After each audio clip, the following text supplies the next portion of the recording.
Tatlong bagay ang matututunan mo sa video na ito. Ano ang nangyayari sa iyong katawan? Utak, metabolismo, bato at bituka. Kapag uminom ka ng tubig nang walang laman ang tiyan, makikita mo kung paano mo mapapakinabangan ang prosesong ito at kung paano ito makakatulong sa iyo. Bilang dalawa, paano uminom ng tubig? Magkano? Mas mabuti bang malamig? Mas mabuti bang mainit? Ano ang tungkol sa maligamgam na tubig? Sinabi nila sa akin na uminom muna ng kape, tsa o salabat. Sasabihin ko sa iyo ang lahat ng mga duda na iyan. Mosi kaya. At bilang tatlo, sasabihin ko sa iyo ang isang protokol. Ang mga practical na tip na ibinibigay ko sa aking mga pasyente sa klinika upang uminom sila ng sapat na tubig at hindi na kailanman ma-dehydrate. Ako si Dr. Bello, kardiologong Dr. Musika, at sa usapang ito, ituturo ko sa iyo kung paano hindi na muling ma-dehydrate at mapalakas ang benepisyo ng pag-inom ng tubig nang walang laman ng tiyan. Ano ang nangyayari sa iyong katawan kapag uminom ka ng tubig nang walang laman ng tiyan?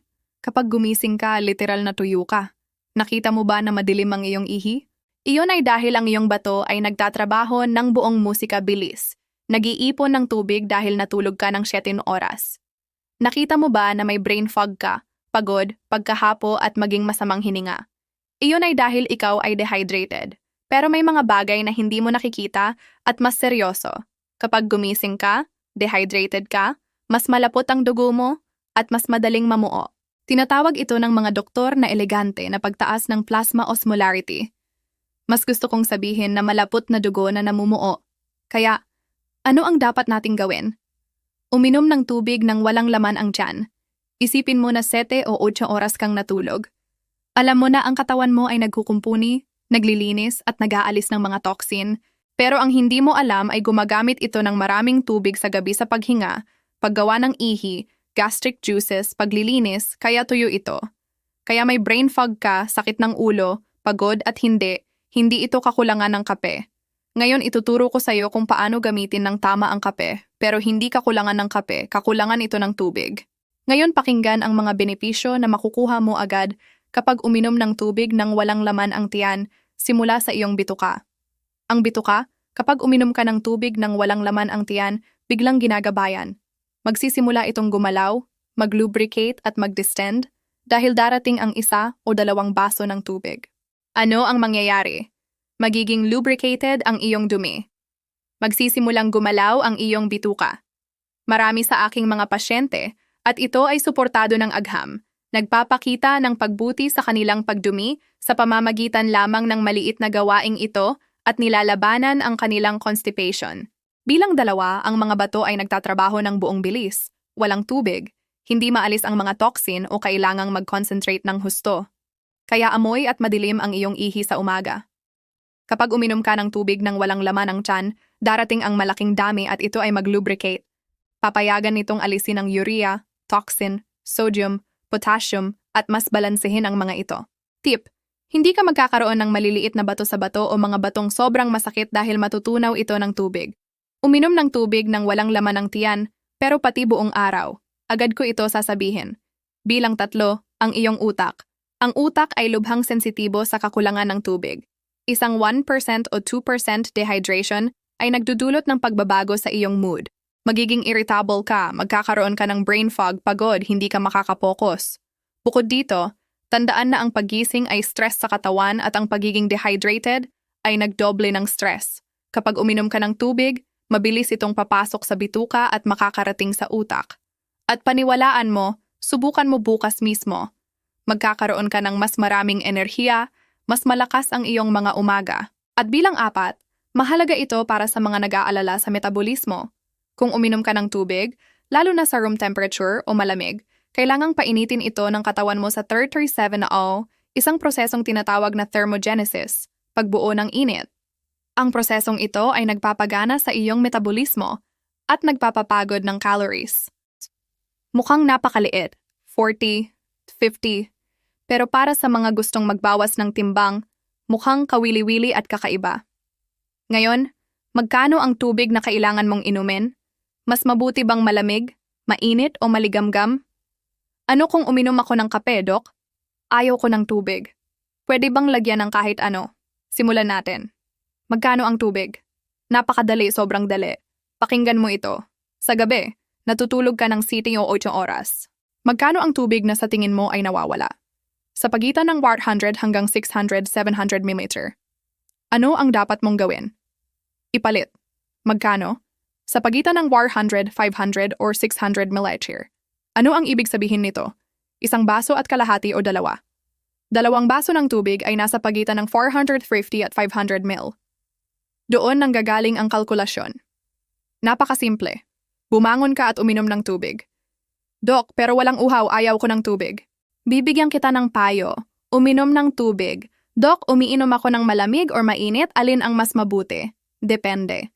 Ang malamig na tubig, tulad ng sinabi ko kanina, pinipilit ang katawan mong painitin ito upang maabot ang humigit kumulang 37 year. Ito sa ilang aspeto ay pinaniniwala ang nagpapagana sa metabolismo dahil sa thermogenesis na iyon at pinipilit ang katawan mong mag-activate. Napaka-kawili-wili. Ano ang opinion ko? Kawili-wili ba? Mahilig ako sa malamig na tubig kaya malamig ang iniinom ko. Ngayon, gusto mo ba ng maligamgam o mainit na tubig? Pwede ba? Nakakatulong ba? Nakakasama ba? Hindi natin alam ng tiyak sa agham. Ang maligamgam o mainit na tubig ay mukhang lubhang nagpapasigla sa gastric at digestive function, kaya mukhang kawili-wili para sa may problema sa constipation o bituka. Pero hindi ito napapatunayan. Ang alam natin ay mukhang ang mga umiinom ng maligamgam o mainit na tubig sa buong oras ay umiinom ng mas kaunting tubig sa araw. Kaya mag-ingat kung iyon ang kaso mo. Pareho ba ang uminom ng kape, tsaa, salabat o iba pang inumin? Hindi. Pero hindi ibig sabihin na masama ang kape o hindi ko inirerekomenda ang tsaa. Simula ako ng araw ko sa isang kape. Sa totoo lang, inirerekomenda namin ang kape. Ito ay natural na gamot, pampabilis ng metabolismo, nagpapabuti ng mood, nagpapalakas ng enerhiya at nagbibigay ng lakas at performance para mag-ehersisyo sa umaga o hapon. Bukod dito, masarap ito, ganoon din sa tsaa o salabat, pero dito tayo para mag-hydrate. Para mag-hydrate, uminom ng tubig. Purong tubig. Ang kape, salabat, tsaa ay nag-hydrate din, pero pinipilit ang bato mong alisin ang tubig. At kapag inalis ang tubig, nawawalan ka ng kaunti, may maliit na diuretic effect. Kahit hindi nagde-dehydrate ang kape o salabat o tsaa, mas nag-hydrate ang purong tubig. Uminom muna ng purong tubig at pagkatapos ay kape. Isipin mo ito. Isipin mong sumakay ka sa iyong sasakyan, walang tubig at binilisan mo ng husto. Iyon ang ginagawa mo sa katawan mo kapag uminom ka ng kape bago uminom ng tubig.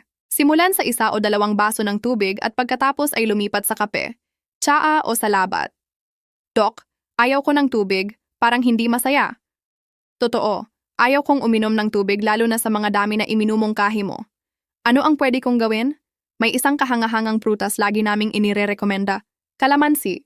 Piga ang kalahating kalamansi sa iyong baso ng tubig sa umaga at hindi lang magbibigay ng 15 hanggang 25% ng vitamina C na kailangan mo kundi mapapalakas mo rin ang antioxidant effects at posibleng mas mahusay mong matunaw ang pagkain. Sa kabilang banda, ang kalamansi ay may mga espesyal na compound na nagbabawas sa pagbuo ng ilang uri ng bato sa bato. Ayaw mo ng kalamansi, gamitin ang rosemary, gamitin ang kanela. Huwag gumamit ng asukal o ibang prutas dahil mataas sa asukal at maaaring biglang putulin ang iyong pag-aayuno, lalo na sa mga nag-aayuno. Ngayon diretso tayo sa 3 rekomendasyon na lagi kong ibinibigay sa aking mga pasyente para uminom ng tama ng tubig. At bibigyan kita ng paraan, isang trick para malaman kung maayos o hindi ang hydration mo at kailan ka dapat uminom ng mas kaunti o higit pa. Bilang 1, huwag uminom ng tubig kapag uhaw ka. Uminom ng tubig palagi at lalo na sa ilang partikular na oras. Ano ang sinasabi ko? Nababaliw na ba ako? Hindi, ano ang nangyayari? Naranasan mo na ba na alas 5 o alas 10 ng hapon at sasabihin mo, "Pare, halos walang tubig ang nainom ko, kaya pagod ako, sumasakit ang ulo ko, masama ang pakiramdam." Marami itong nangyayari sa mga tao dahil walang tips sa pag-inom ng tubig. Ano ang inirerekomenda ko? Ano ang sinasabi ko sa aking mga pasyente? Kapag gumising ka, uminom sa pagitan ng 1 at 2 baso. 2 mas mabuti, agad pagkagising, lagyan ng kalamansi kung gusto mo. Sa tanghalian, 2 baso, halos 1 litro na tayo. At sa hapunan, 1 baso. Bakit 1 baso sa hapunan? Dahil inirerekomenda kong kumain ng hapunan 3 oras bago matulog o 2 oras max.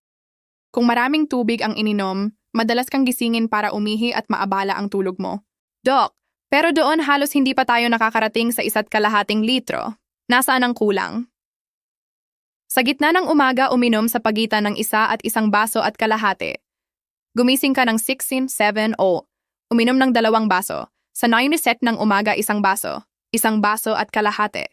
Gumawa ng checklist at sa hapon 1 pang baso, baso at kalahati. Makikita mo na malapit na tayo sa 12. Pero kung gayon, magkano ang tubig na kailangan kong inumin? Kailangan mong i-multiply ang timbang mo sa 30. Ako ay 70 kg, 2,100 ml, 2.1 L. Sapat na iyon para sa akin, pero may dagdag na maliit na trick. Kung nag-ehersisyo ka, kailangan mong palitan ng mga dami. At isa pa, kulang ka ng kaunti sa tubig. Tandaan ang salabat, kape, tsaa, nag-hydrate din, bahagyang mas kaunti, pero nag-hydrate. Kaya madali kang makakarating sa 2.53 na inire-rekomenda naming inumin. Depende sa timbang mo, syempre. Bilang 2, huwag kalimutan ng edible water. Doc, ano ang sinasabi mo? Nababaliw na ba ang edible water? Hindi. Ang mga prutas at gulay ay puno ng tubig. Ang pipino halimbawa, higit 95% tubig. Ang pakwan higit 93% tubig. Ang kinchay ay purong tubig.